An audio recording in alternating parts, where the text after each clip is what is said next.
Hürmetli mümin Müslümanlar, aziz din kardeşlerimiz, indeyip vakıtlarına var idi. Allah subhanahu ve teala koşkan emirlerle bu sınıf, kıygan amellerden tıyılıp, La ilahe illallah, Muhammedur Resulullah sallallahu doğru kalıp, şükrene saflarına basıp, Allah Rabbimiz suçlu izi amellerini kabul kılıp, hata kimçiliklerini gafu eyleseydi, Cuma günlerimiz mübarek olsun. Esselamu aleyküm ve rahmetullahi ve berekatuhu. Allah subhanahu ve teala Kur'an-ı Kerim'de hem Resulü sallallahu aleyhi ve sellem yaşayışın içi üzerinde ikenliğin bizge her vakit anlatırlar. Allah subhanahu ve teala rahmetiyle şundan da eden balası ne bu turmuşta yaşar, nedir? Hata kimçilikler kılar, günahlar yasın. Ama Allah subhanahu ve teala afurur rahim, gafur düşer, amide uşbu hata kimçiliklerine elbette eğer eden balası dua kılıp Allah'a yalvarıp gafur sorasa Allah Rabbimiz gafur eder. Şunun için cemaat indi hata kimçilikler günahlar olar iki türlü bular. Amin birinci o da olsa eden balası Allah bilen deyli olan hata kimçilikler var. Hem şula yok eden balası bilen deyli olan şart bu günahlar hem indi hata kimçilikler. Eğer deyli Allah bilen deyli hata kimçilik eden balası kılsa bu vakitte Allah Teala yalvarıp ya Rabbim gafur et şunun hata kimçiliğin var ikenliğin elbette indi yalvarlar. Eğer deydi eden olası bilen deyli uzak bu hata kimçilik şundan da fakat Allah Teala'dan yine dua kılıp olmayın. Dostum kardeşim gafur et şunun sözünü ettim. Olay buldu deyip gafur etmemek. Şunun için cemaatlerimizin tüp olan asıl elbette indi Allah subhanahu ve teala bizni şulay barlıkka gitti. Eden olası o hata kimçilik yazıyı onu da bir kuvvet birine emrederken Allah subhanahu ve teala bizge anlattı. Hem kurşetler. Mümin Müslüman kişisi o şundan da gafur utnerge de bilirge deyiş. Gaybet bilirge de deyiş. Kabul etirge deyiş. Hem şula yok. Eğer de nindir var iken hata kimçilik yekinde nindir mesele bu meselene cini itip, elbette yine kalitirge ol indi yollarına tabir atıyır. Çünkü Allah subhanahu ve teala gafur rahim. Allah bize gafur düşer.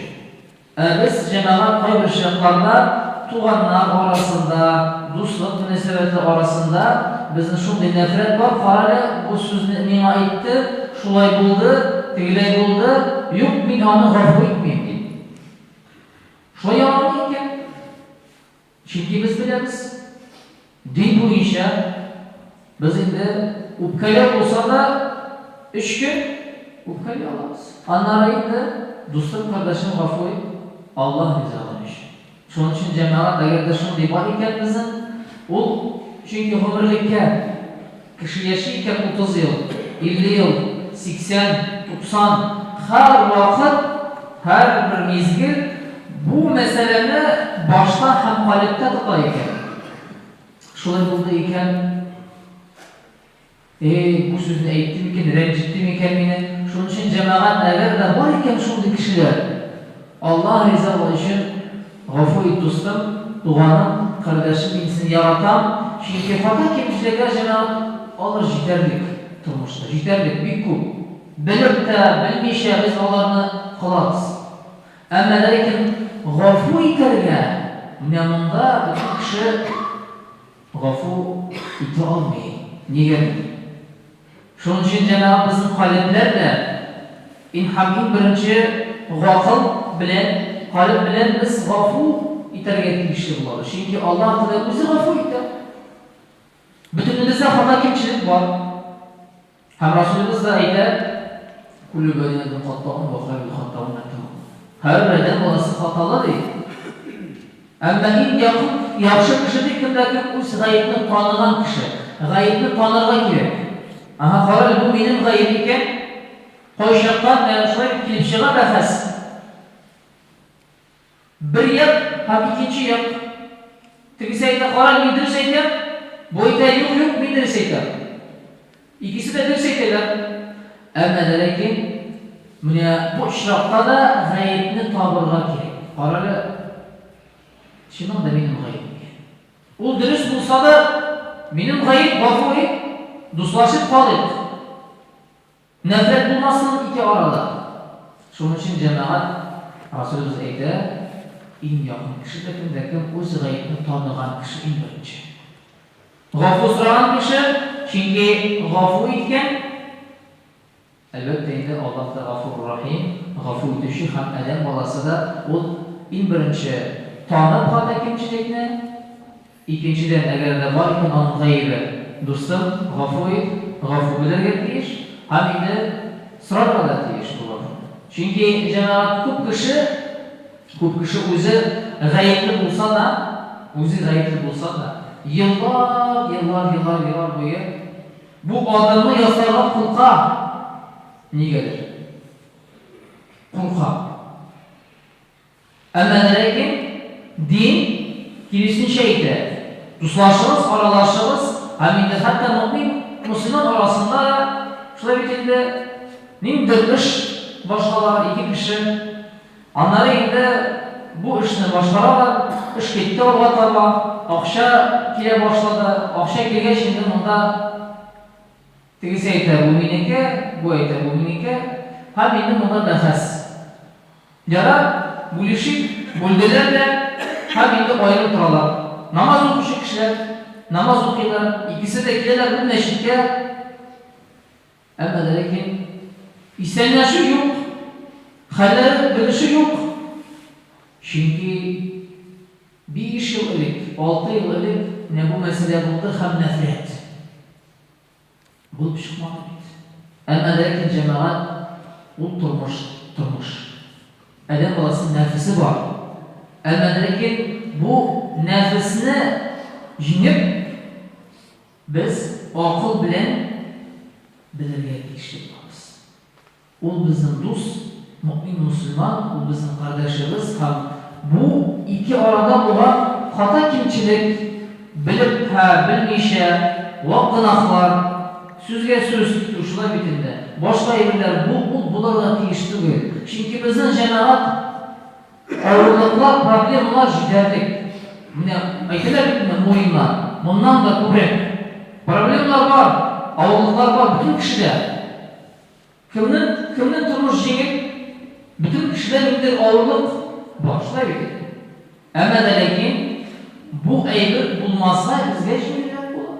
Çünkü kalp, hamimde kumul bilen, can bilen, biz onu gafu etse bizge şimdi bular. Çünkü Eylem balası hımır yeşil bu nefretine kalpte tutup, kalpte yaşır. Ders bir şey yaptılar. Onun bilen görüşkeş, bu mesele gelip çıkar. Cemaat ağır bulsa da biz özümüzü bilen elbette Eylem balası işlerge etmiş. Ağır bulsa da biz gafu iterge işi bularız. Allah rızallah işi. Çünkü Allah da onu varlığa getirir. Bizni de varlığa getirir. Bizim hata geçişlikler var. Ama lakin kilişu olarak iş. Eğer de kilişu var iken bu mesele haliflik diye söz. O bizden durar. Biz birinci adım yasasak da, o birinci adım yasasak şöyle bitinde elbette bu izgi iş. Şunun için cemaat Allah Teala'ya biz her vakit gündüz olsun, tünler olsun. Şöyle bitinde Ramazan ayı olsun, Rabiul Avval hem başka aylarda da biz Allah Teala'ya her vakit yalvarıp dua istiyoruz. Ya Rabbi, Resulullah sallallahu aleyhi ve sellem yetken vakitte düşük Estağfirullah ve etûbü ileyh. Resulullah sallallahu aleyhi ve sellem bize kursiyete yollarını şinkeden balası hata kimçilik kılar. Allah Teala'ya Ya Rabbim gafur et estağfirullah aleyhi. Biz dua kılalım her vakit. Allah Teala'ya. Bu işler aşılgan, bu her vakit, her bir izgir. Şunun için cemaat Allah subhanahu ve teala bizge şunday mümkinçilik verir. Иң беренче булган безнең хата кимчелекләрне шулай әйтәләр, башка эшләмәү. Чөнки әгәр дә мөмкин мусламан кешесе хата кимчелек кылды икән, гынаһ кылды икән, таләпләре бар. Бу таләпләрне үтәргә тиеш. Әгәр Аллаһка ялвара икән, бу хата кимчелеккә кире кайтырга ул тиеш түгел. Үзенә үзе карар чыгара. Әгәр дә мәсәлән адәм баласы килешү төзи икән, мин сине гафу итәм Аллаһ ризалыгы өчен. Юк, әлбәттә, кайбер шартларда анда акча мәсьәләсе, башка әйберләр, аны инде хәл итәргә тиеш. Бер кеше һәм икенче кеше. Ягъни килешү ул һәр вакыт ниндидер нейтраль юл. Һәр вакыт шулай итеп тегесенә дә зарар килмәсен, бусына да зарар килмәсен. Әгәр дә акча мәсьәләсе яки башка әйберләр килеп чыга, товар мәсьәләсе яки сату алу белән әгәр дә эш итсәләр, шуның өчен җәмәгать ул һәр вакыт юл бар. Әгәр дә таләп булса, юл бар. Ул бездән тора күбрәк. Шуның өчен җәмәгать менә бу тормышта Аллаһка ялварып, без һәр вакыт тәүбә, дуада булабыз. Һәм үзебез дә Аллаһ безне гафу итсә, шулай бит, Аллаһ да гафу итәм дип сораган кеше булса ди, тәүбәләрне кабул кылам. Аллаһ да гафу итә. Ә безнең хата кимчелек бар. Һәм шулай без дә үзебез шулай гафу итсәк, туганнарны, кардәшләрне, адәм балаларны, әлбәттә безгә әҗер савап була, чөнки без дөрес юлда китәбез. Һәм инде шулай без беләбез, садака бирү яки инде изгелек эшләү, ярдәм кылу ул изге гамәл. Шулай бит. Без беләбез аны. Әмма бөтенебез аны эшләмибез. Кайбер кеше эшли, кайбер кеше эшләми. Кайбер кеше үзе карар, ул шулай кирәк, кайбер кеше әле иртәгә. Шуның өчен җәмәгать безнең төп булган асыл Аллаһка ялварып без дуа сыйлабыз, гафу сыйлабыз. Аллаһка гафу итүче, ярдәм итүче. Аллаһка тәвәккәл кылабыз без. Һәм Аллаһ да безгә куша.